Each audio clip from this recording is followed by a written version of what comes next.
Hi dear student, तो कैसे हैं आप लोग। तो स्वागत है आप लोग का हमारे इस यूट्यूब चैनल अभिनीति क्लासेज में। तो आज हम लोग बेसिकली ये बैच उन बच्चों के लिए जो क्लास 11th और 12th की तैयारी करना चाहते हैं, उनको एकदम बेसिक से एकदम ग्रामर, वोकैब और कॉम्प्रिहेंशन तीनों सेक्शन को अस्थिर से एकदम पूरा डिटेल में खत्म करेंगे आहिस्ता आहिस्ता। तो चलिए आज सबसे पहले हम लोग डिस्कस कर लेते हैं अपने सिलेबस को। तो कहा जाता है, दो लाइनें थी, हम आपको जरूर सुनाना चाहेंगे कि युद्ध नहीं जिनके जीवन में वो भी बड़े अभागे होंगे, कि युद्ध नहीं जिनके जीवन में वो भी बड़े अभागे होंगे, या तो प्रण को तोड़ा होगा या तो रण से भागे होंगे। यानी अगर लाइफ में, आपके लाइफ में स्ट्रगल नहीं है तो कुछ नहीं है। जीवन तो स्ट्रगल में मजा आता है, और बाकी सब में तो समझो कि लाइफ में आपका सब चीज अच्छा चल रहा है तो समझो कि आपका जीवन नहीं है। तो चलिए अब हम आपका सिलेबस की ओर लेके चलते हैं। तो सबसे पहले समझते हैं, कलर देख लीजिएगा और दिखेगा कि नहीं। सबसे पहले इस इंग्लिश की बात करें, किस बात करते हैं बाबू, इंग्लिश। अब इस इंग्लिश की बात करें तो इंग्लिश का सिलेबस सबसे पहले देख लेते हैं। सबसे पहले क्या देखते हैं, सिलेबस। अब इस सिलेबस में देखो इंग्लिश के 3 सेक्शन है। एक तो हो गया ग्रामर सेक्शन, एक हो गया वोकैब और तीसरा हो गया कॉम्प्रिहेंशन सेक्शन। कितने सेक्शन है, 3 सेक्शन है। एक ग्रामर, वोकैब और कॉम्प्रिहेंशन सेक्शन। तो सबसे पहला की बात करें, सबसे पहला सेक्शन पे जाते हैं जिसको बोलते हैं ग्रामर। सबसे पहला सेक्शन क्या हो गया, ग्रामर। दूसरा हो गया आपका वोकैबुलरी, वोकैबुलरी। उसके थर्ड सेक्शन की बात करें तो इसको बोलते हैं रीडिंग कॉम्प्रिहेंशन। क्या बोलते हैं, रीडिंग कॉम्प्रिहेंशन। ये थर्ड सेक्शन हो गया आपका रीडिंग कॉम्प्रिहेंशन। लेकिन आप समझते एक एक करके कि आपको ग्रामर में, जैसे मान लीजिए जो भी बच्चे क्लास 11th और 12th में, तो 12th में समझो कि 40 और 60 का रेशियो रहता है। 40 और 60 का क्या रहता है बाबू, रेशियो। अगर 40% ग्रामर दे दिया तो 60% बुक से देता है, और 60% बुक से दे दिया तो 40% ग्रामर रहेगा। तो डेफिनेटली कि रहेगा ही रहेगा। उसके बाद वोकैब का 12th में ज़्यादा रोल नहीं है। इसका 10 से 15 क्वेश्चन आते हैं वोकैब के। उसके बाद रीडिंग कॉम्प्रिहेंशन तो समझो एक पैसेज आता है इसमें, बस केवल एक पैसेज जाता है, ये 12th वालों के लिए। लेकिन हम सिलेबस को पूरा डीप में चर्चा करेंगे कि आपको क्या पढ़ना है, क्या नहीं पढ़ना है, हर चीज को, और आपको किस तरह से पढ़ना है अगले दिन से। चलिए अब एक एक करके सिलेबस को डिस्कस करते हैं। सबसे पहले लेके चलते हैं ग्रामर वाले पोर्शन को। अगर ग्रामर के पोर्शन को देखा जाए तो इसको 2 पोर्शन में बांटा गया। एक तो बांटा गया फंक्शनल ग्रामर। क्या बांटा गया, functional grammar, functional grammar, functional grammar. और दूसरा बांटा गया डिस्क्रिप्टिव, DES, डिस्क्रिप्टिव ग्रामर। दूसरा क्या हो गया बाबू, डिस्क्रिप्टिव ग्रामर। अब बेसिकली कहा जाए फंक्शनल ग्रामर की हम बात करें तो फंक्शनल ग्रामर वो होता है जो कि ब्लैक, तो अच्छा मार्कर हो। देखो फंक्शनल ग्रामर की बात करें बाबू, तो फंक्शनल ग्रामर में हम लोग सीखते हैं, जैसे मान लीजिए जो भी बच्चे, हम बार बार इस चीज़ को बोलते हैं, जो भी बच्चे NDA, CDS या फिर मान लीजिए state level exam, state level exam की तैयारी करना चाहते हैं, तो उनमें बहुत ज़्यादा क्वेश्चन किसका दिया हुआ रहता है, स्टेट। उसमें ज़्यादा क्वेश्चन दिया जाता है फंक्शनल लेवल। फंक्शनल लेवल में क्या दिया था, उसमें आइडेंटिफाई करना था कि कौन नॉन है, कौन प्रोनाउन है। तो इस सबको क्या करना होता है, आइडेंटिफाई करना होता है। और जो भी बच्चे CGL की तैयारी करते हैं, CGL हो गया, CPU हो गया, CHSL हो गया, या फिर मान लीजिए बैंकिंग, बैंकिंग में तो ज़्यादा रीडिंग कॉम्प्रिहेंशन देखने को मिलता है। ये सब एग्जाम की तैयारी करना चाहते हैं। या फिर मान एक और एग्जाम है जिसको बोलते हैं स्टेनो। स्टेनो में ज़्यादा डिस्क्रिप्टिव से पेपर आता है। डिस्क्रिप्टिव मतलब ध्यान समझिए, एक एक टॉपिक हम आपको बताएंगे किसमें क्या टॉपिक पढ़ना है। तो सबसे पहला, अच्छा व्हाइट इस पर दिखेगा, दिखता है नहीं,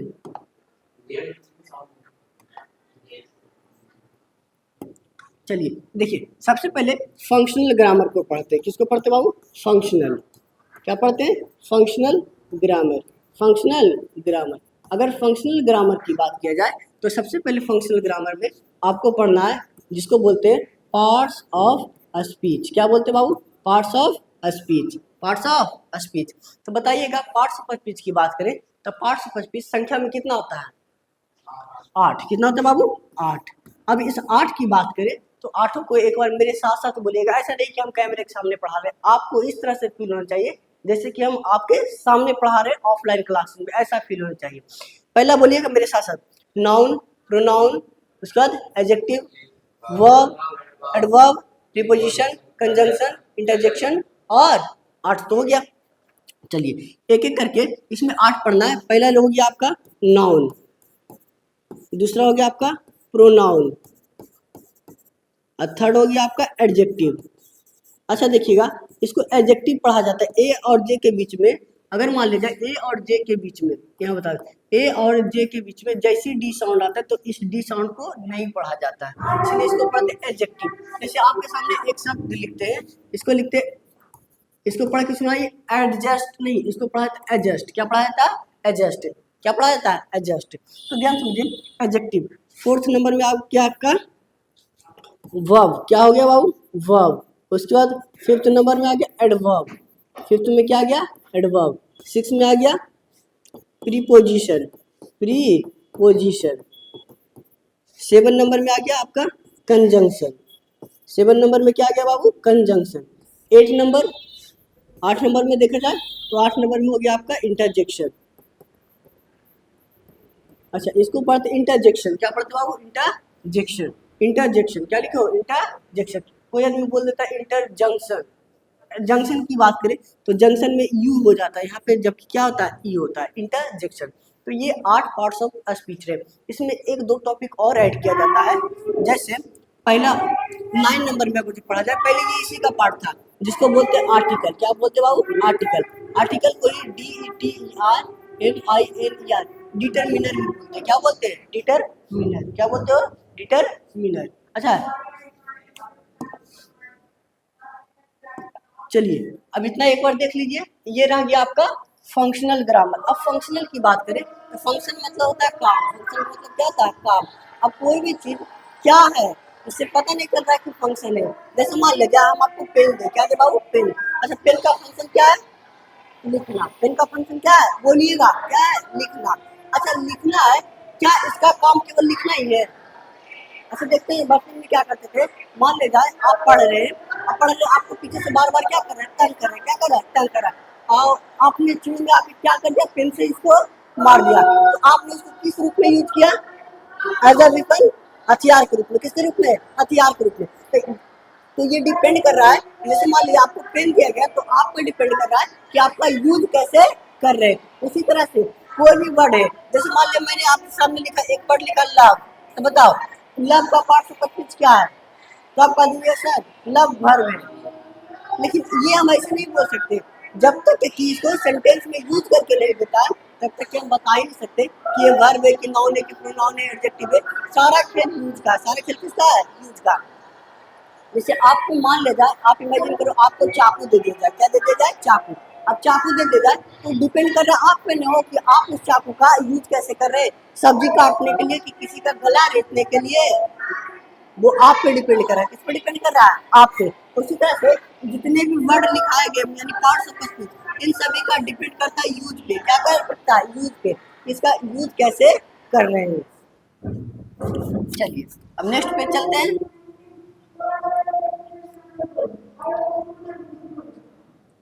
अब आगे चलते हैं नेक्स्ट, इसको बोलते हैं डिस्क्रिप्टिव ग्रामर।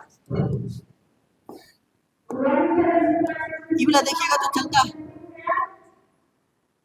ज्यादा थी। डिस्क्रिप्टिव, डिस्क्रिप्टिव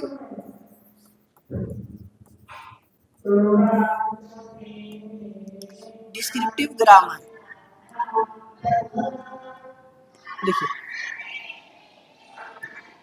डिस्क्रिप्टिव ग्रामर, तो डिस्क्रिप्टिव की बात करें, डिस्क्रिप्टिव कहाँ मदद करता है?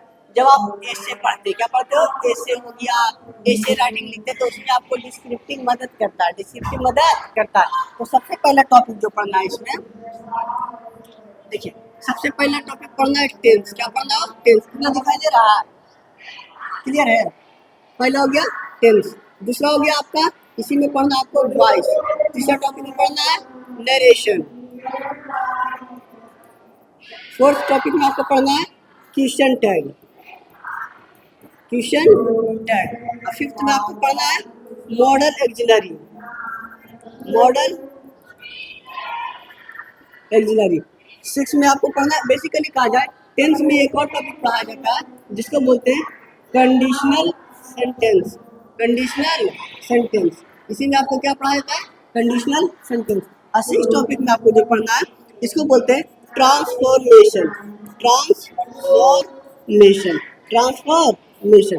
तो इसमें टोटल 6 टॉपिक पढ़ना है। ट्रांसफॉर्मेशन में इसमें इसको बोलते हैं remove to, remove to, transformation. एक और टॉपिक है जिसका नाम है इन्वर्जन। सातवां टॉपिक है जिसका नाम क्या है बाबू, इन्वर्जन। क्या नाम है, इन्वर्जन। क्या नाम है, इन्वर्जन। सातवां टॉपिक क्या है, इन्वर्जन। तो ये टोटल 7 टॉपिक आपको किसमें पढ़ना है, डिस्क्रिप्टिव। अब डिस्क्रिप्टिव कहाँ काम आता है, तो जो भी बच्चे यूपीएससी या बीपीएससी की तैयारी करते हैं उनका सारा पेपर क्या होता है, जो मेंस का पेपर होता है वो रिटेन होता है। क्या होता है, रिटेन। अब रिटेन के लिए आपको डिस्क्रिप्टिव ये सब टॉपिक आना ही चाहिए। अगर ये सब टॉपिक नहीं आएगा तो आप क्या लिख पाइएगा, हमें तो नहीं लगता कि आप आंसर राइटिंग लिख पाइएगा। तो डिस्क्रिप्टिव बहुत ही मैटर करता है वो। चलो अब इसके आगे चलते हैं वोकैब के सेक्शन पे। चलिए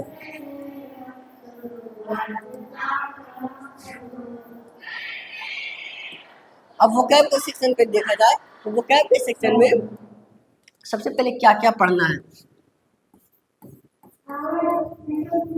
वोकैबुलरी। अब वोकैबुलरी में आपको क्या क्या पढ़ना है, ये नहीं दिखता हुआ, चलिए देखिए वोकैब में आपको क्या क्या पढ़ना है। तो सबसे पहला चीज वोकैब की बात करें तो सबसे पहला जो कि बोलते हैं एंटोनिम, क्या बोलते हो, एंटोनिम। दूसरा हो गया सिनोनिम, सिनोनिम। थर्ड हो गया जिसको बोलते हैं OWS, इसको बोलते हैं one word substitution, one word substitution. इसे क्या बोलते हैं बाबू, वन वर्ड सब्स्टिट्यूशन। क्या बोलते हैं, वन वर्ड सब्स्टिट्यूशन। उसके बाद फोर्थ नंबर में पढ़ते PH, फ्रेजल वर्ब। उसके बाद फिफ्थ नंबर में पढ़ लेंगे idioms and phrase, idioms and phrases, idioms and phrases. Six number में आपको पढ़ना, एक तो पढ़ना आपको होमोनिम्स और एक पढ़ना है बाबू होमोफोन्स, होमोनिम्स और होमोफोन्स। 7 नंबर में उसके बाद पढ़ना है आपको some foreign, foreign words, some foreign words. अब कुछ फॉरेन वर्ड्स भी पढ़ना है। बेसिकली इतना ही आपके सिलेबस में है वोकैब में। लेकिन वोकैब की बात करें इसका कोई अंत नहीं है।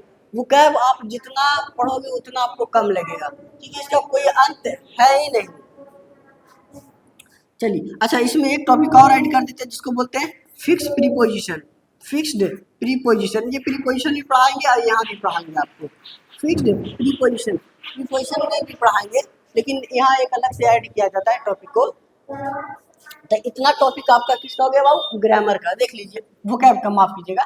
पहला हो गया आपका एंटोनिम, सिनोनिम और उसके बाद OWS, उसके बाद क्या आ जाएगा फ्रेजल वर्ब, उसके बाद इडियम्स एंड फ्रेज और उसके बाद क्या हो गया होमोनिम्स एंड होमोफोन्स, उसके बाद सम फॉरेन वर्ड्स।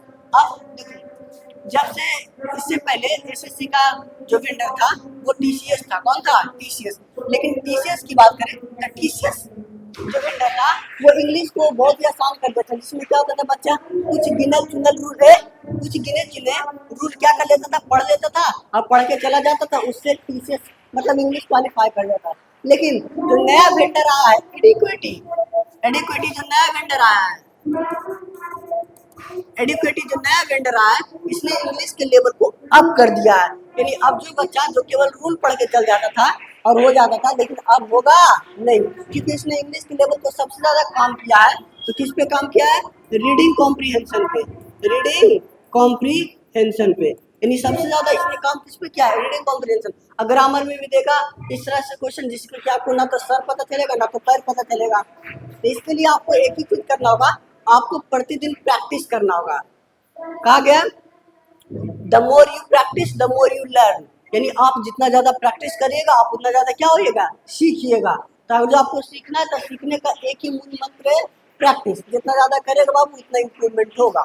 चलिए अब आगे चले, चलिए एक बार देख लीजिए, उसके बाद आगे चलते हैं। चलिए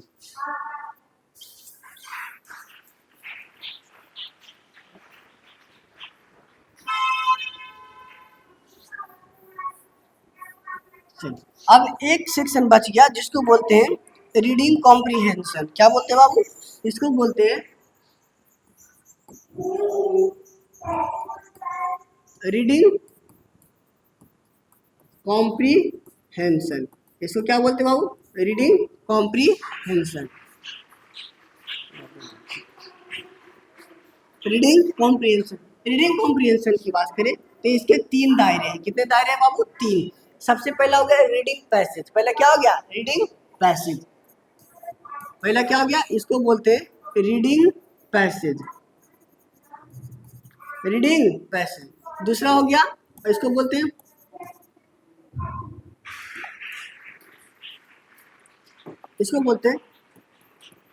क्लोज टेस्ट। क्या हो गया? Cloze test. अच्छा, क्लोज टेस्ट की बात करें तो सबसे पहले समझते हैं कि क्लोज टेस्ट क्या होता है। क्लोज टेस्ट होता है सिस्टमेटिकली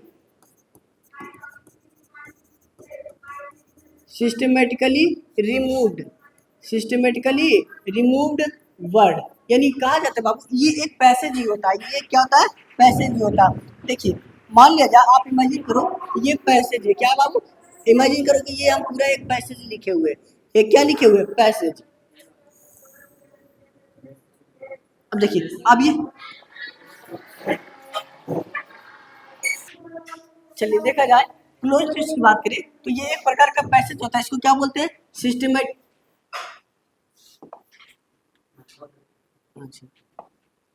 कहा जाए, इसको देखा जाए बाबू ये एक प्रकार का पैसेज ही होता है। देखिए अब इसके बीच बीच से वर्ड को क्या कर देता है बाबू? रिमूव कर देता है। इसके बीच बीच से वर्ड को क्या कर,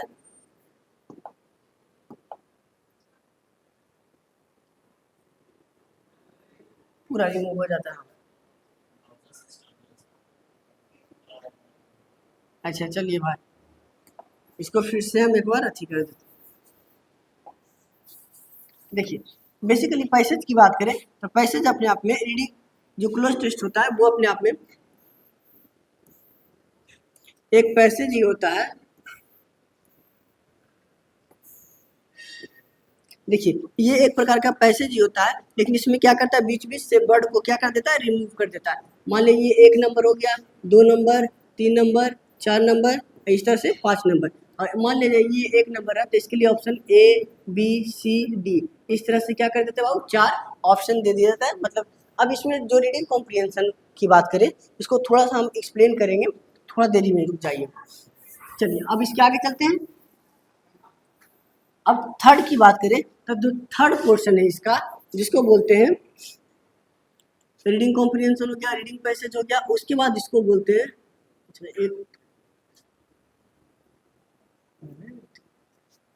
एक reading comprehension, reading cloze test हो गया। उसके बाद वैसे तो दे दिया, ये वो आप भूल रहे हैं जा। चलो इसका तीसरा पार्ट है जिसको बोलते हैं पैरा जंबल। क्या बोलते हैं? पैरा जंबल, पैरा जंबल, या फिर इसी को बोलते हैं PQRS। कभी कभी PQRS या फिर इसी को एक और नाम से जानते हैं, इसको बोलते हैं sentence rearrangement. Rearrangement, sentence rearrangement मतलब आपको मान लिया जाए 4 सेंटेंसेस दिया जाएगा और आपको क्या कर दे, अलग अलग सेंटेंस रहेगा, उसको आपको अरेंज करना है। क्या करना है? अरेंज। जैसे कभी कभार मान लिया जाए इस तरह से दिया जाएगा, ए में ऑप्शन ABCD, बी में दिया रहेगा CABD, सी में रहेगा DABC और डी में एक सेंटेंस दिया रहेगा ADBC। इस तरह से मतलब 4 ऑप्शन दिया रहेगा, 4 ऑप्शन दिया रहेगा और इसको आपको क्या करना है? अरेंज करना है। तो ये किसका सिलेबस है बाबू? ये है आपका रीडिंग कॉम्प्रिहेंशन। अब बच्चा की बात करें, अब आप लोग को हम एक चीज समझाना चाहते हैं। जो देखिए अब रीडिंग कॉम्प्रिहेंशन की बात करें, रीडिंग कॉम्प्रिहेंशन में किस बेसिस पर, यानी किस बेसिस पर क्वेश्चन आते हैं? तो क्वेश्चन इसमें दोनों बेसिस पर आते हैं। कुछ क्वेश्चन होते हैं जो कि किसके आधार पर होते हैं? वोकैबुलरी के आधार पर, और कुछ क्वेश्चन जो होते हैं वो किसके आधार पर होते हैं, ग्रामर के आधार पर। तो जो बच्चा वोकैब और ग्रामर दोनों को, जो बच्चा वोकैब और ग्रामर दोनों को अच्छे से कवर अप करता है तो उसका मेरी संभावना है रीडिंग कॉम्प्रिहेंशन वाला सेक्शन ज़्यादा अच्छा हो जाएगा। क्योंकि देखो इसमें जितना भी क्वेश्चन रहेगा तो या तो कुछ वोकैब के आधार पर रहेगा और कुछ किसके आधार पर रहेगा, ग्रामेटिकल के आधार पर। तो ये दोनों पोर्शन को आपको अच्छा करना पड़ेगा तब जाके आपका, और रीडिंग कॉम्प्रिहेंशन ऐसे बनेगा नहीं, उसके लिए भी रीडिंग कॉम्प्रिहेंशन के लिए आपको बार बार प्रैक्टिस करते रहना होगा। प्रैक्टिस करते रहेंगे तब जाके आपसे रीडिंग कॉम्प्रिहेंशन सही तरीके से बनेगा। तो चलिए इतना दूर कोई दिक्कत, अब आगे चलें।